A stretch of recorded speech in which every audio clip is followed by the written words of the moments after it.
নদীর এপারেতে ছাড়িয়া দীর্ঘশ্বাস, ওই পারেতে যত সুখ আমাদের বিশ্বাস। তাই তো আমরা সবাই মিলে খন্তা কোদাল দিয়ে বস্তাতে বালু ভরে ওপারেতে যাওয়ার জন্য সবাই মিলে রাস্তা তৈরি করতেছিলাম। কারা কারা রাস্তা তৈরি করতেছিল দেখেন, গরিব মেহনতি মানুষের পাশে এসে দাঁড়িয়েছিল, তাদের দেখে আপনারা অবাক হয়ে যাবেন। কারণ আমাদের সবারই জানা আছে, দশে মিলে করি কাজ, হারি জিতি নাহিলাজ।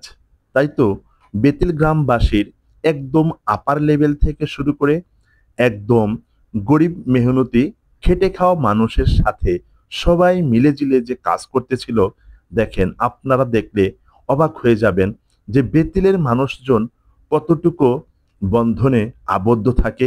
সবাই একসাথে মিলেমিশে একদম উপর লেভেল থেকে, অর্থাৎ একদম ধনী ব্যক্তিরা এবং গরিব ব্যক্তিরা একসাথে কাজ করতেছিল। দেখেন আমাদের যে সরল মনের অধিকারী রাজ্জাক ভাই, ইনি সুন্দর করে বস্তা তৈরি করতেছিলেন। পাশেই দাঁড়িয়েছিলেন আমাদের সেই সেনাবাই, ইনিও একজন সমাজসেবক, খুবই ভালো মনের লোক। আমরা তাকে অনেক অনেক ভালোবাসি।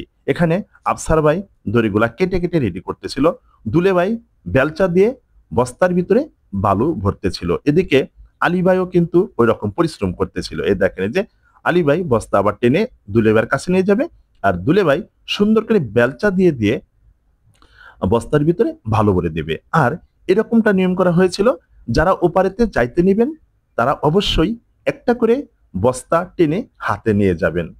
ঠিক আছে, এরকম নিয়মটা করেছিল। নিয়মটা অনেক সুন্দর হয়েছিল। এই যে বারেক, বারেকে কিন্তু অনেক অনেক পরিশ্রম করতেছিল, সবাই মিলে জিলে পরিশ্রম করতেছিল। ঠিক আছে, কারণ হচ্ছে কি জানেন, আমার একার সুখে সুখ নহে ভাই। এখানে এই কথা বলা হবে যে আমাদের একার সুখে সুখ নহে ভাই। ঠিক আছে, একা সুখে থাকলে চলবে না। তাই তো সবাই মিলে জুলে সুখটাকে ভাগ করার জন্য সুন্দর করে রাস্তা তৈরি করতেছিল। দেখেন সবাই সবাই একসাথে হাসি খুশি মন নিয়ে কাজ করতেছিল। যদিও পরিশ্রমের কাজ, কিন্তু সবাই মিলেমিশে করার কারণে কিন্তু পরিশ্রম গায়ে লাগতেছিল না। এই যে এরশাদ চাচা, ইনিও আবার কাজে হাত দিয়েছিলেন যে দাও আমি একটু শরিক হই। এই যে দুলাই চাচা, এদিকে মেরাজ ভাই, নায়েব ভাই, নায়েব আলী ভাই, ইনিও কিন্তু কাজ করতেছিলেন। এই যে হচ্ছে আমাদের মান্নান ভাই। ঠিক আছে, মান্নান ভাই এত মজার লোক, অর্থাৎ ইনি খুবই কথা কথা বলতে ভালোবাসে এবং একটু মজা করতে ভালোবাসে। এই যে মুন্নাফ ভাই খুবই সরল মনের অধিকারী। ঠিক আছে, ইনি সবসময় হাস্যোজ্জ্বল মুখে থাকে। আবার দেখা যাচ্ছে পাওয়ার মাছুদ, মাছুদ রানা ছোট ভাই। ঠিক আছে, অনেক অনেক পরিশ্রমী। ঠিক আছে, খুব সুন্দর করে কাজ করে এবং কি টাকা পয়সাওয়ালা লোকও কিন্তু বটে ওরা, অনেক টাকা পয়সাওয়ালা লোক। ওই যে ওদিকে আসাদুজ্জামান ওস্তাদি দাঁড়িয়ে আছে ওপারে যাওয়ার জন্য।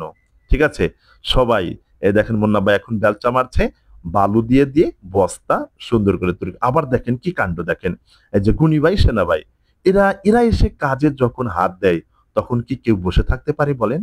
গরিব, যত গরিব হোক এসে ছুটে এসেছে। রফিক ভাই দেখেন এলোমেলো কোপাকুপি করে তারপরেও আমাদের ডালটাকে সুচালু করে তৈরি করছে, কারণ ডালটা সুচালু করে দরকার, সুচালু করার জন্য দরকার, যার কারণে নাকি দিয়ে ডাল কাটানো হচ্ছে। অর্থাৎ এক একজন এক এক কাজে লেগে গেছে, যার কারণে কিন্তু রাস্তাটা খুব দ্রুত একদিনে তৈরি হয়ে গেছে। আবার আরেকটা কথা বলে রাখি আপনাদেরকে, অর্থাৎ এই যে রাস্তাটা তৈরি করার পরে একটা ভোজের ব্যাপার স্যাপার আছে, সেটাও কিন্তু হবে আগামীকাল। আজকে রাত 10টার দিকে ভিডিওটা ছাড়বো। আপনাদের সবাইকে দাওয়াত, এই বেতিল গ্রামবাসী যারা আছেন সবাইকে দাওয়াত। আগামীকাল আবার সবজি খিচুড়ি আয়োজন করা হবে। ঠিক আছে, আপনাদের সবাইকে দাওয়াত। সবাই কিন্তু আসবেন, এখানে পার্টিসিপেট করবেন। দেখেন এই কাজে যে কত মানুষ পার্টিসিপেট করেছিল। ইসমাইল ভাইও কিন্তু ছিল। দেখি ইসমাইল ভাইয়ের মুখটা আবার দেখা যায় নাকি। আচ্ছা, এই দেখেন এই যে আদম ভাই, আদম ভাই কিন্তু একটা বস্তা টেনে টেনে নিয়ে যাচ্ছে সামনেই রইসুদ্দিন চাচা। ঠিক আছে, এই যে ইসমাইল ভাই, ইনিও কিন্তু কাজ করতেছিলেন। দেখেন ওই যে ওইদিকে নিয়ে ওই লাঠিটা গেড়ে দিবে।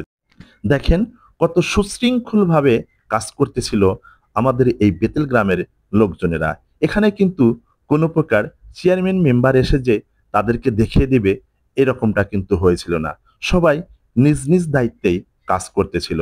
এই যে আমাদের সেনাভাই বলতেছিল যে এদিক দা দাও, এদিক দা বালুর বস্তা বড়। ঠিক আছে, তো এইভাবেই সবাই নিজ নিজ দায়িত্বেই কাজ করতেছিল। বেতিল গ্রামবাসী যে এখনো একতাবদ্ধ হয়ে কাজ করে এটা আপনাদের সামনে তুলে ধরলাম, তাই একটু শেয়ার করে দিবেন।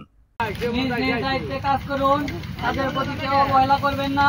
সকলে নিজ প্রচেষ্টায় আমাদের ভাত কিন্তু খুব তাড়াতাড়ি হয়ে যাবে। আজকের দিনের মধ্যে আমরা কাজ শেষ করবো, তাই সকলে নিজ নিজ দায়িত্বে এগিয়ে আসুন। আমাদের পরিবারটা কিন্তু বস্তা পানির মধ্যে ভিজে নিয়ে যাচ্ছে, তাকে কিন্তু আজকে প্রচুর পরিশ্রম করে দেখা যাচ্ছে। সকাল থেকে ঘুমিয়ে যাচ্ছে, রাত পর্যন্ত